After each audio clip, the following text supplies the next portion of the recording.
Good morning guys, if you're new here, my name is Lauren and I'm the owner and creator of Pintada Designs, and it is very early in the morning. It is currently 6:20 and it's Stationery Fest day, so let's get ready and let's go.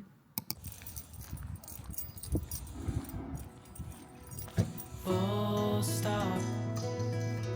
Can't believe I live in your thoughts. I think about you all the time, morning, evening, and midnight. Such a wonderful delight. Forgo, give up everything that I own. Yeah, I'd give it all up now just to be with you somehow. Unexpected love was found. You're the rose in a garden, and it shows if I'm honest. You're the leaves in mid-August, and I've come out here to say that I love you. Hello vlog.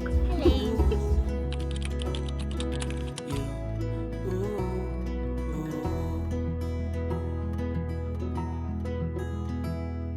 so slow. Hold you in my arms, won't let go. The world around could pass us by, a thunderstorm, a lightning strike, as we hold each other tight. You're the rose in a garden. Hiya! Oh, Thank you. Hello!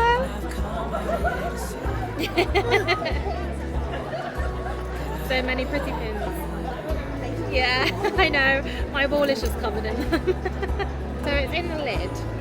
So we wanted to put it in the candle originally, but then we got worried about like it melting and stuff. So we put it in the lid.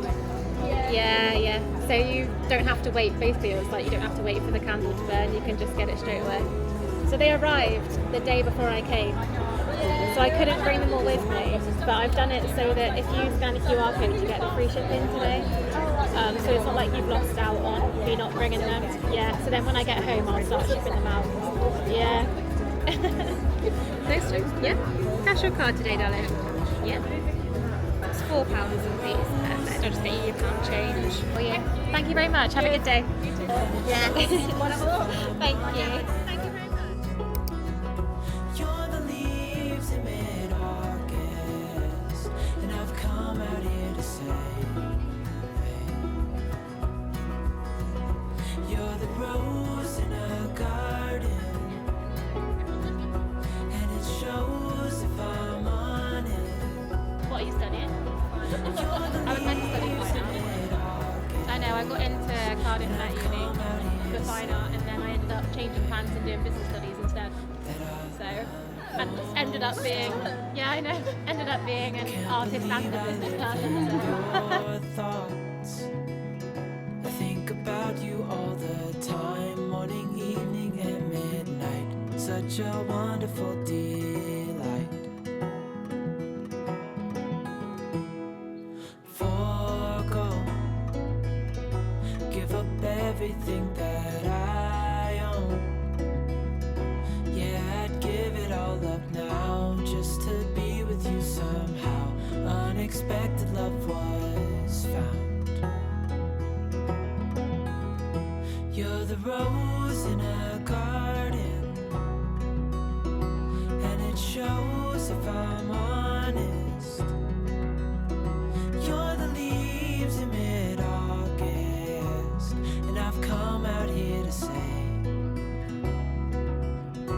that I love you.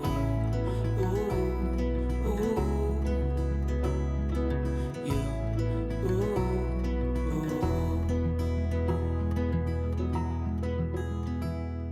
So slow. Hi guys, sorry about the rushed intro to this video. I think it was really quick and I did it at the event, but you're here now. I hope you enjoyed the little B-roll clips of Stationery Fest whilst we were there. Like other videos that you probably have seen about Stationery Fest, I just want to sit down and have a little chat to you guys about how I did, my experiences, what I thought of it compared to last year. And I think you'll find that a lot of the things that I personally think have kind of been similar with other creators from what I've seen from watching their videos as well. I've got my window open, so I'm sorry if you can hear really bad loud noises outside, and my hair's up because it's rather warm in here today. What I first wanted to start off talking about was the stats for this year and compare them against what I did last year. So we're just going to dive straight in. Last year I did a fancy pie chart. This year we're not doing that. We're just going to talk it through. Let's just start by how many sales I had last year compared to this year. This year I did 71 sales, which was 71 different orders, 71 different people coming up to my shop, which was amazing. And if you compare that against last year, I did 56 sales last year. So I have gone up in people shopping with me, which is incredible. Like the fact that 70 people on that day chose to buy my products was amazing. And even watching the footage back, I know I'm quite awkward to talk to. So it still meant that 71 people wanted to come and chat to me and buy my stuff, which is incredible. If you were one of those people, thank you so much for coming by, saying hello and buying some stuff off me. Now, going into the items that were sold, I did 107 items sold this year, which is amazing, like wow. And then last year I did 105 items, so quite similar in the amount of items that people actually picked up. I will dive into the costs and things like that in a second, and how much I got and how much like average sale was type thing, but we're just going to skip over that for a second, just because I want to talk to you guys about the top sellers of the day compared to the top sellers of last year. So the top seller of my event in 2025 was my Reggie sticker sheet. So let me just grab one and I will show you. This is the Red Panda Reggie sticker sheet. Now, I decided before the event to redo all of my sticker sheets, and I had 5 new designs. Some of them were new designs completely and some of them were older designs that I then configured into this kind of style. But this one was brand new. It is Reggie in different positions and it's sort of autumnal and very cute and very Reggie. And I took it with me because I wanted to see how well it would do in front of the autumn launch, which is about Reggie. And it was my bestseller. I sold 12 of these sticker sheets, which is insane. So 12 different sticker sheets were sold. Yeah, that it blows my mind. But those sticker sheets aren't coming to the shop until probably September, October. I haven't decided yet.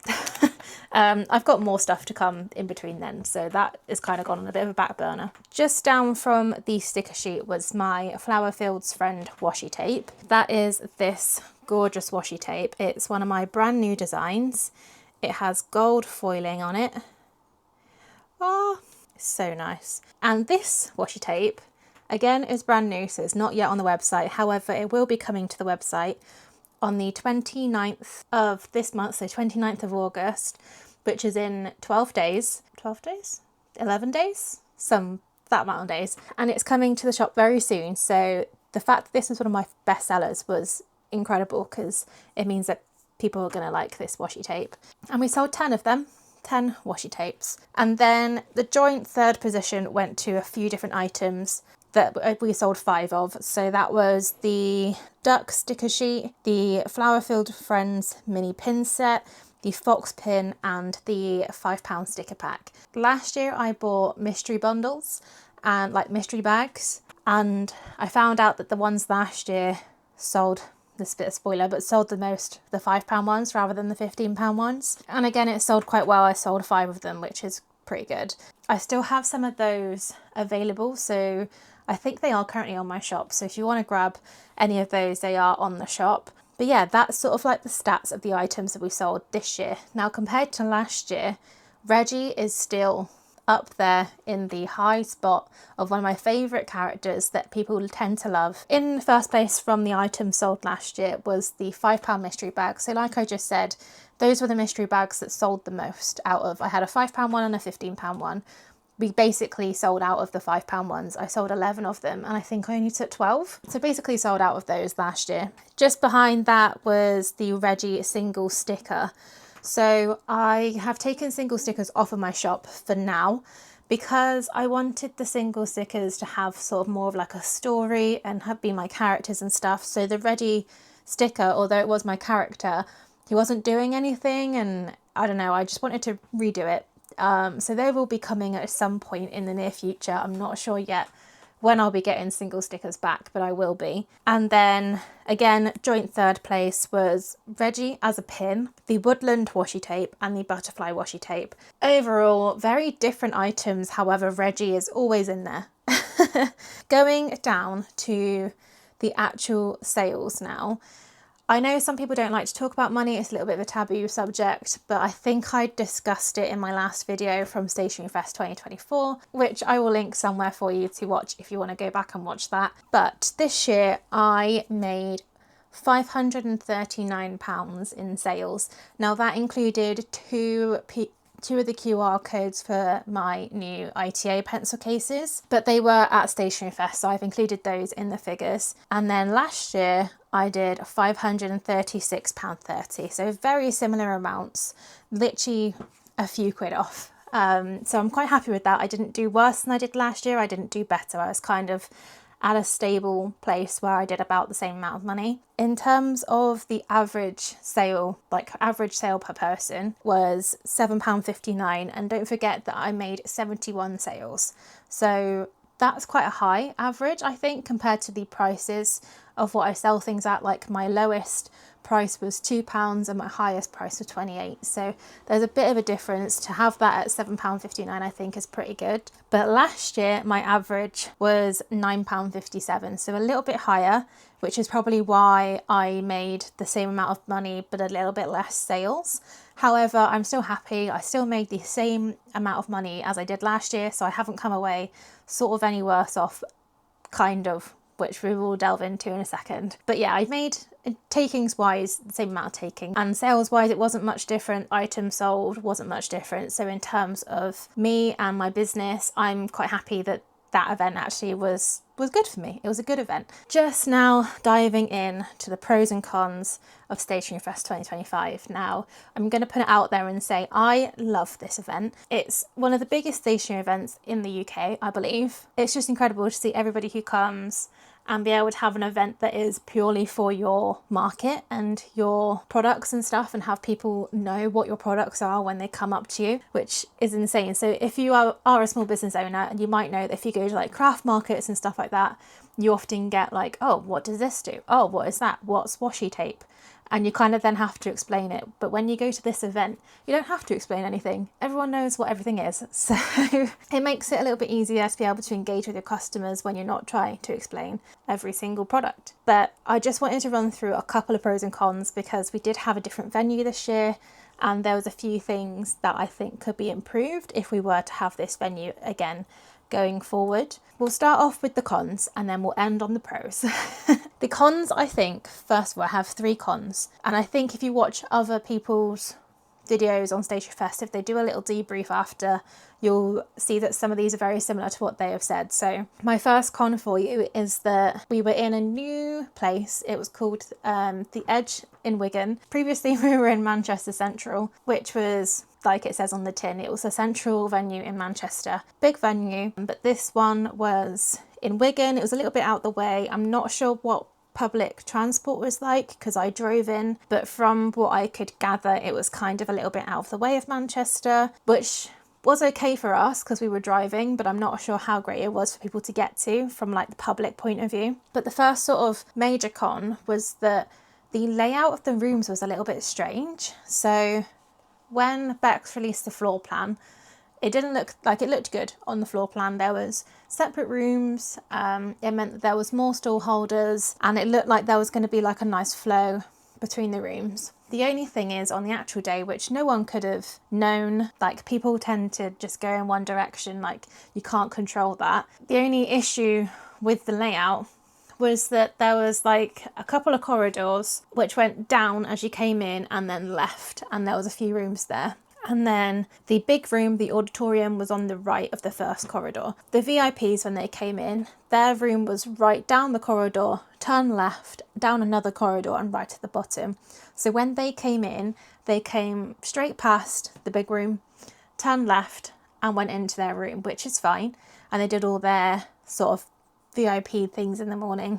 And then they had an hour to shop. Well, when they came out, their hour, they probably saw the shops that were by the corridors and started shopping there, which is fantastic. Those guys in those hallways probably did really well. Some of them had some really great locations in that space, but it did mean that by the time they came to the auditorium, everyone had kind of started spending their budget, starting to be a little bit more careful, kind of picking where they wanted to go, which is what people do. People end up blowing their budget straight in the beginning because they see something, all the excitement, and then by the time you get to the end, you've run out of money. The only thing that was wrong with the layout was the auditorium was the biggest room, which meant that if you were starting down in the corridors and in the smaller rooms, by the time you got to the auditorium, I think a few people felt a bit overwhelmed because you'd spent all this time pushing past people to get through these hallways.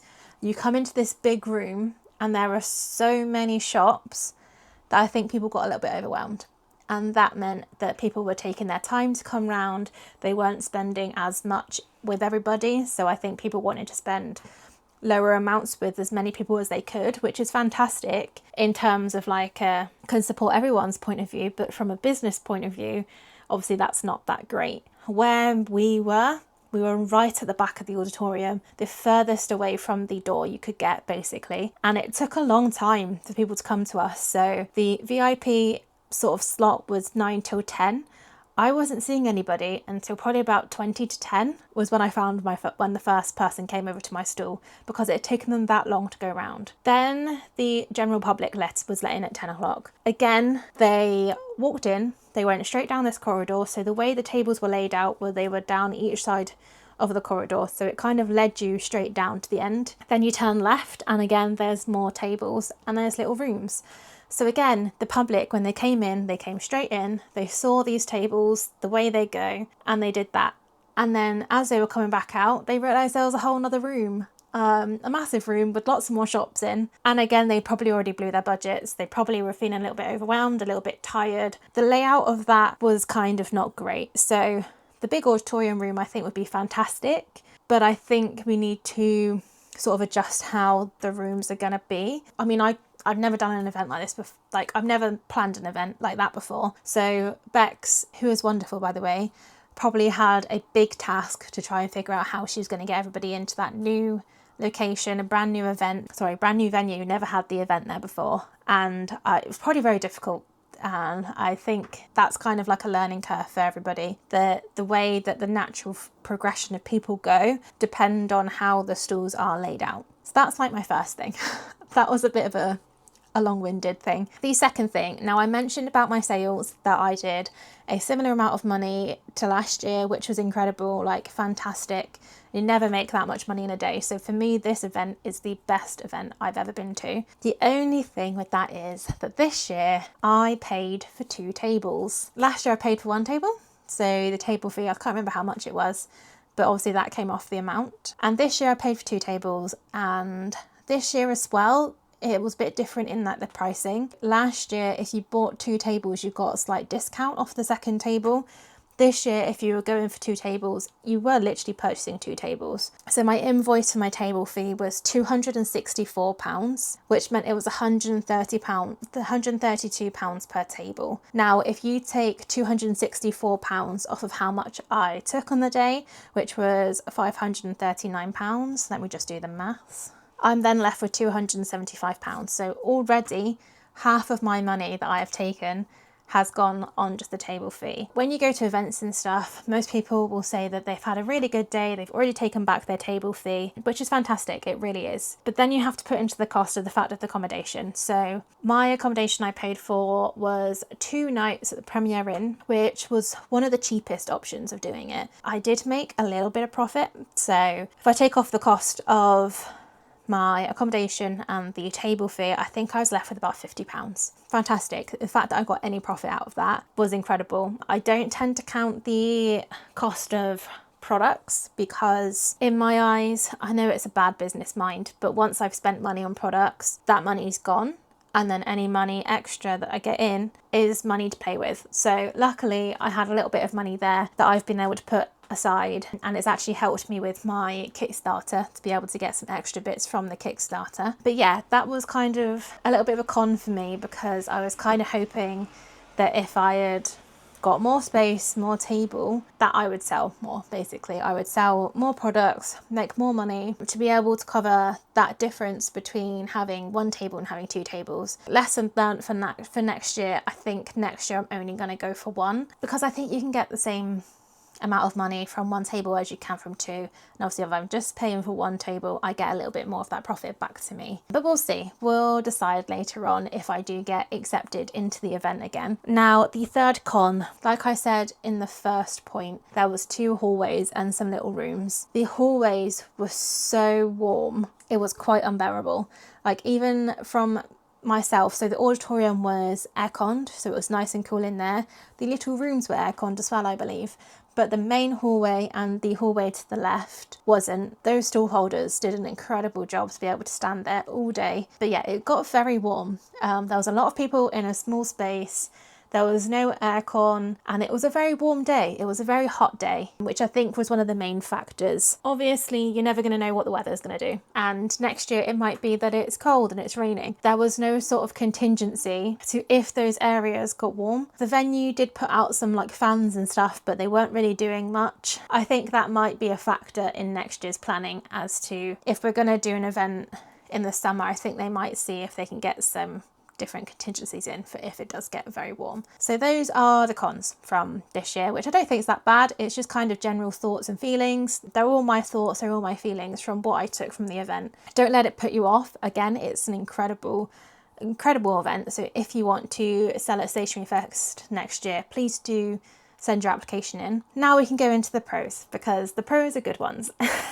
So my first pro was that it was easy to park and easy to unload. The event last year, Greater Manchester, you had to park in you can unload from outside the venue, but you only had a certain amount of time, and then you had to move your car, and then you had to park in an underground car park, and the spaces were quite tiny. Compared to last year, the being able to park and unload the car and not have to worry about it, so you parked the car up, you unloaded it, and you left the car there. It was fantastic for us stall holders. There was lots of space, and then there was a separate car park around the front for the customers, for the people to come and park as well. So parking wise, amazing. The second pro I had, and she's actually editing my video right now, was that I had the best stall neighbour. I don't think that day would have been as good. We giggled all day, we had conversations, we checked on each other. It was amazing, and we were both staying at the same hotel, so we managed to go have food and dinner and stuff, and it was just incredible. Highly recommend if you can ask to be next to somebody who you know. I think Bex does allow it on like the applications. Please just put somebody down. You never know, you might get put together and it might make your day a little bit brighter, a little bit more fun, take some of the stress away from selling at an event like this. The third pro I had was that I was able to take my pencil cases. So the Kickstarter pencil cases were not supposed to arrive for months, but I ended up sort of expediting it and getting them shipped by air, which wasn't an original option. I also put a deposit down on them, so they were made quite quickly. They were actually made the week after the Kickstarter was funded. I ended up getting them 2 days before I went down to Manchester. Unfortunately, I didn't want to put the pressure on myself to get some taken out and take them with me. I wanted to make sure that the Kickstarter guys had theirs first. And again, I wasn't sure on how many, because I hadn't looked through them, I wasn't sure on how many were going to be seconds, were going to be first, if they were all going to be like good quality. I didn't want to put that pressure on me because I was already stressed in getting everything ready for this event. So what I decided to do was I put a QR code up for people to pre-order the pencil case, which basically meant that they would scan the QR code, it would take them to my website, and they would purchase the pencil case, and then when I got home, I was going to ship them. I had two. 2 people, which was incredible. And so many people were picking it up, were having a look at it. People who had pledged on the Kickstarter were looking at it, were like, oh my God, I'm so glad I pledged for this, like it's so amazing. And that was so nice for me to hear, because the pencil case was such a risky product for me.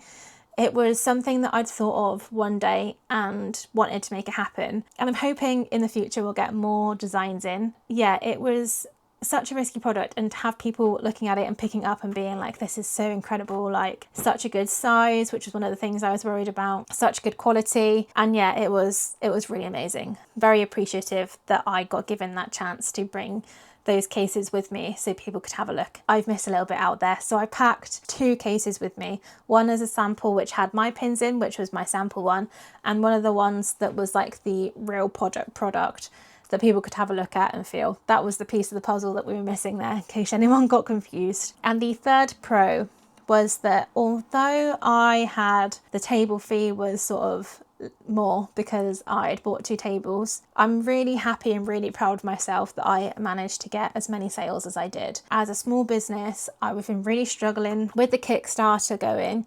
It means that your shop goes really quiet, and my shop was already quiet for about 3 months before that. In all honesty, my small business hasn't been doing great. I haven't had a sale since before Stationery Fest for about 3.5 months, which when you're a small business isn't really that amazing. I think it was because I was planning this new project, and then the Kickstarter happened, and just naturally people have bought stuff on the Kickstarter, so they don't have any money left over to buy things on your shop, or they're waiting for those new products to come out, which is great, it's fine. But yeah, I was so happy that I was actually able to meet new people and get new customers looking at my products, because it means that hopefully those people will come back and there'll be different people to next year. And yeah, it's just about getting your business, your brand out there, and being able to get more people, more traffic to your shop, people that haven't seen your products before. So I've always thought that if I'm not making new products, no one's going to buy from me. And from what I've seen from my shop, that's been pretty evident. But I'm not getting out there, I'm not finding new people aren't finding me. So going to these type of events, you get more people looking at your shop, new people, which then means that actually they might come back to shop with you a little bit later as well. So yeah, that was sort of my experiences from Stationery Fest 2025. If you have enjoyed this video, please like and subscribe, and I will be back with you very soon for a next one. I'm not sure how long it's going to be between now and the next one, but hopefully not too long, because I have a video from the lead up to the Kickstarter and from now until the launch that's all going to be bundled into one video. So I hope you guys stick around for that one, and I will see you guys very soon. Bye.